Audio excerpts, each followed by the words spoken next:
Hi, and welcome to Being Popular Responsibly. Anyway, the whole fandom is kind of a franchising anomaly.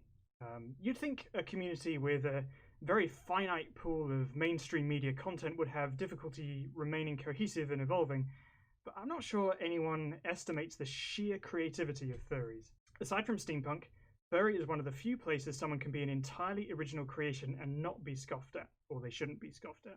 Anime or video game OCs don't have that distinction because the expectation is that you should be defined by characters that already exist, and anything that diverts from canon is pretty poorly considered and often outright dismissed. In furry, everyone is their own fanfiction creation, complete with everything that would guarantee a failing grade on any given Mary Sue test. Furry is a living, breathing community of people's uninhibited feelings and desires. It's wonderful, but that can be a real problem. When I say problem, it's less in the sense of people shouldn't be allowed to do that, and more that when there are no limits to the content we create for ourselves, we see the truest extent of people's psyche.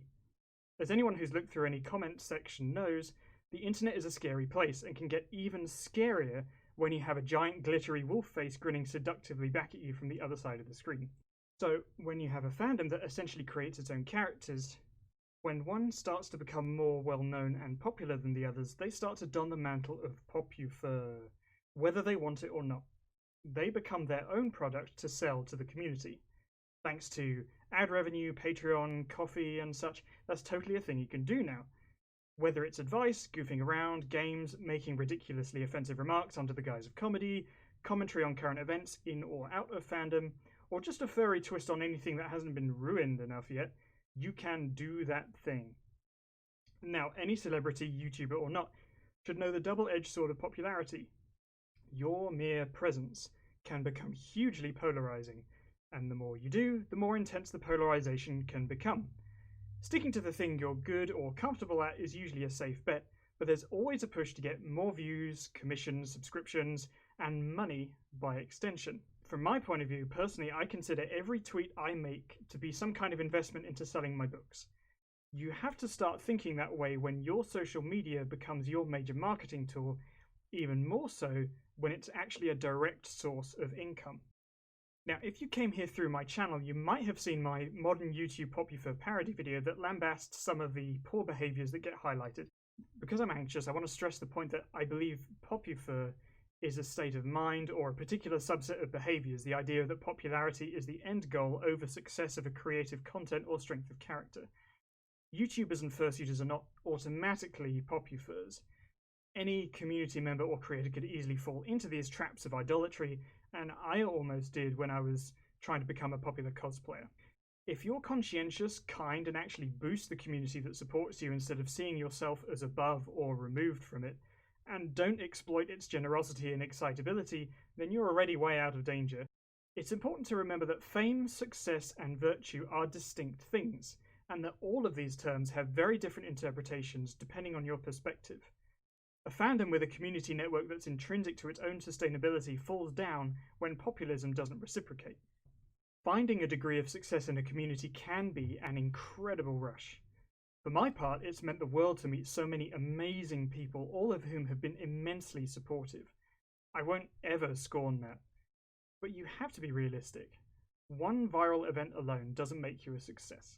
The right or wrong one, however, demonstrates in a big way what kind of person you are and whether others will want to include you in their life in whatever capacity they see fit. Several heavy hitters in a row can start to turn collective heads towards or away from you, or both, depending how divisive your take is. So keep in mind when you say anything, the old adage, anything you say will be held against you, is no truer than in the realms of online interaction and its infinitely archived pages. Even outside direct awfulness, many are ignorant or outright dismissive of issues that still affect the fandom, such as racism, paedophilia, homophobia, zoophilia, and sexism, especially when it comes to big names, because furries want to protect their nostalgia or have an investment in boosting their own standing. And it's a shame because big furries have the perfect opportunity and widest reach to help quash ideas of radical discrimination or abuse in the community they claim to love. but more often than not they push back on criticism, making those who raise the issue the problem itself, while the actual problem continues on. Analyzing the differences in fandom portrayal is important in assessing the impact controversies have. Artists can still make a living if enough people give their behavior a free pass, and fursuiters can still sop up a great deal of attention. In general terms, the more superficial your content and the less you mention controversy, the less you stand to lose, regardless of how neutral or badly you act or who you support. And frankly, that's an appalling trait of the community overall. For those who've been on the side of championing awareness of these issues since the beginning, many people are tired of the debate not because they don't care, but because they've exhausted their ability to be angry for such a long time. Contentious topics wear out their welcome very quickly and are met by the stormy waters of critics, trolls, memes, apologists, and martyrs, to the point where, unless you hone your voice to be banally inoffensive or can control your audience very well, speaking out is actively discouraged, and missing stares keep their train of destruction rolling. Now, don't ever get me wrong, there is absolutely nothing wrong with being positive and encouraging. In fact, we should be doing it more, but directly to people and in specific awareness of their issues, and not just blanket no drama, let's all be friends kind of sugarcoating.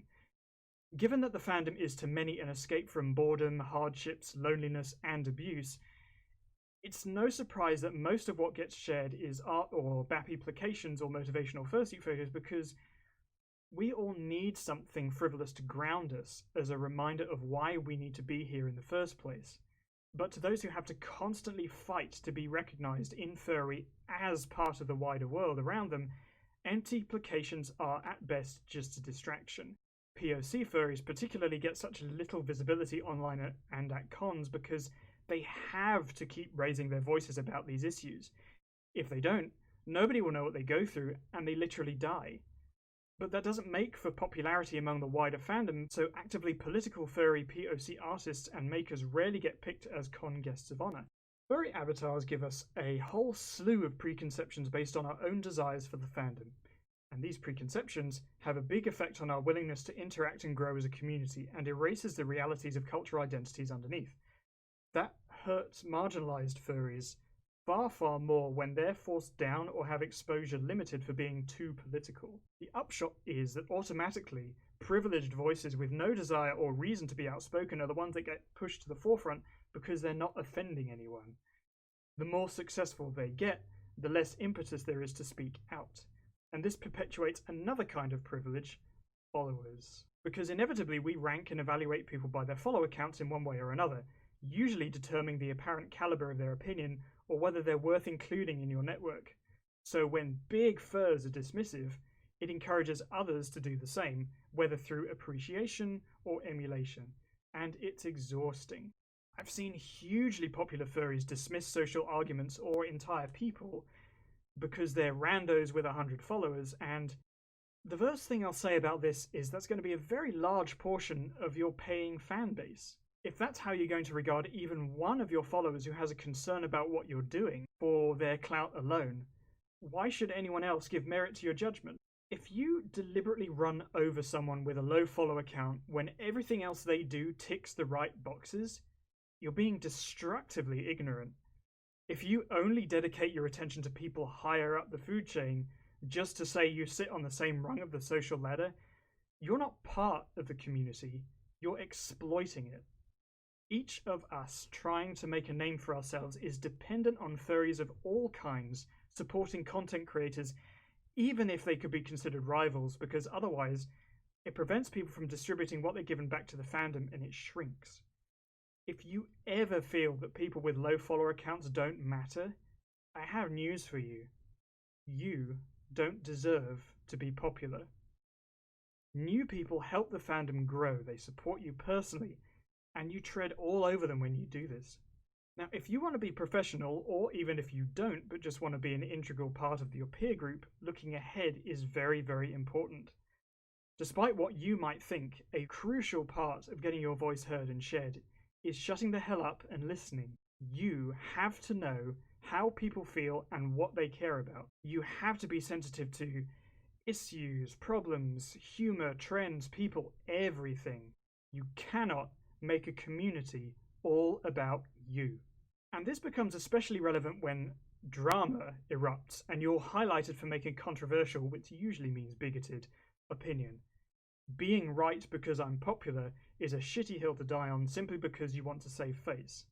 More than making you look bad, it further divides the community between people who apologize for any bad behavior because they like you, people you hurt, those who liked you but are frustrated with your untouchable bloviating, and furries who are caught in the middle of all the crap slinging. But, not every misstep that hurts someone in the community is going to be malicious.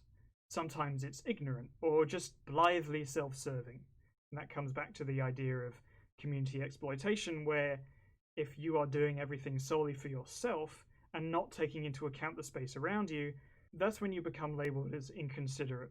So for some context of an ostensibly benign lack of consideration that still affected me, and this is a personal story, so prepare for some sour grapes. When I was trying to break into the fandom to sell my book, I didn't even have a persona at the time. This was years ago. I think way back in 2012, something like that. I came across a super popular furry on Facebook calling himself a writer who was making a video game. I thought, that's awesome. We're both in the same field. He was constantly talking about how unique it was that his project was going to be safe for work, even though my book had been out for at least a year by that point. So I thought maybe we can exchange stuff and he'll want to give me a boost as well. So I sent out an invite for my Facebook page after having accepted his friend request.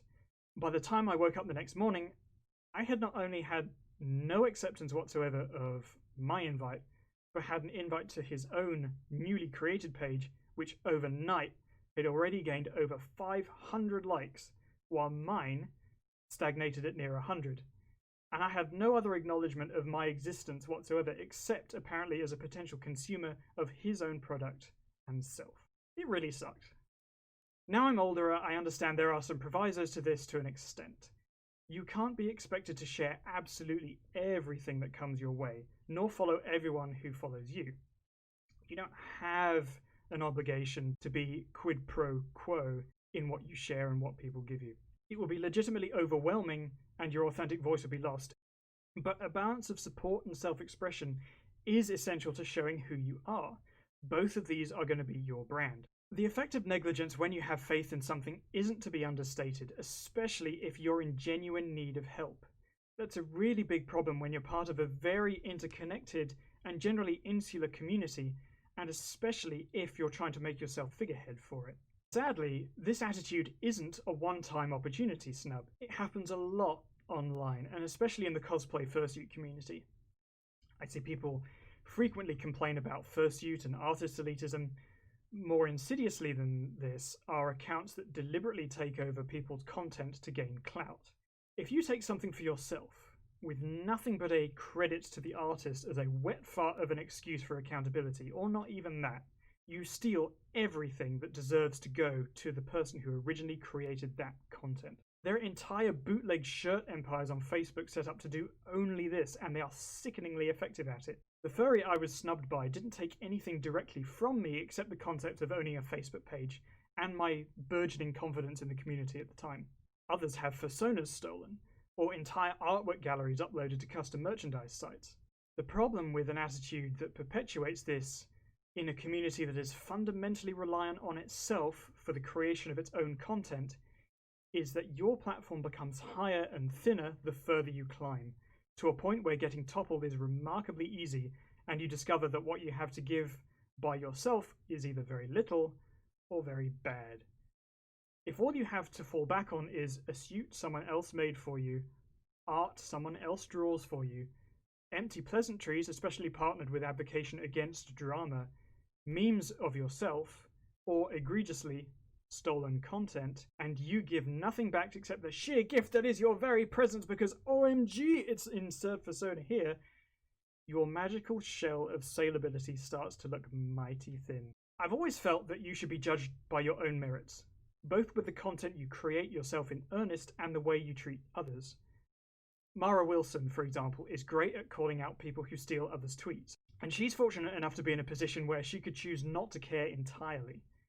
That level of understanding breeds a better, stronger community at the base of it, and encourages everyone to try for their own achievements. If they're always being overshadowed by the popular guy who steals all the quotes and memes to try and further solidify their own platform, they'll very quickly get discouraged and many may leave the community entirely. This point is paramount. Your popularity or success should never come at the sacrifice of others. Be honest. And if you support the community around you, you'd be surprised what you'll get back in return. Due to the nature of social media, we may never escape the habit of comparing ourselves to others. But even not having 60,000 followers, those I know and talk to on a regular basis are some of the most incredible people I've ever met. And I don't have to keep mentioning myself and spamming cute photos for them to talk to me, which is an absolute blessing. And I hope I can keep doing what I'm doing to deserve that. I feel so proud to share art and creations by other people, and even, shock horror, books that could directly compete with mine. Because we're all in the same boat, ultimately. Their success becomes a gateway for mine, and vice versa. It just makes sense to bring everyone up alongside you, because that's how a community becomes stronger and opens new pathways for wider success further down the line. If all you have to sell is yourself, give nothing back, and show no support to your fellow creators, you're not part of the community, you're just a product. And a product that doesn't adapt expires. If you find yourself in a lot of arguments, you may discover that what you're putting across may be less about everyone than you think. It's important to remember you are one of many millions of people, despite how many names are on your social media list. We are all in a position to be examples of what we want to see in the wider world around us. Why wouldn't you choose, above everything else, to be better?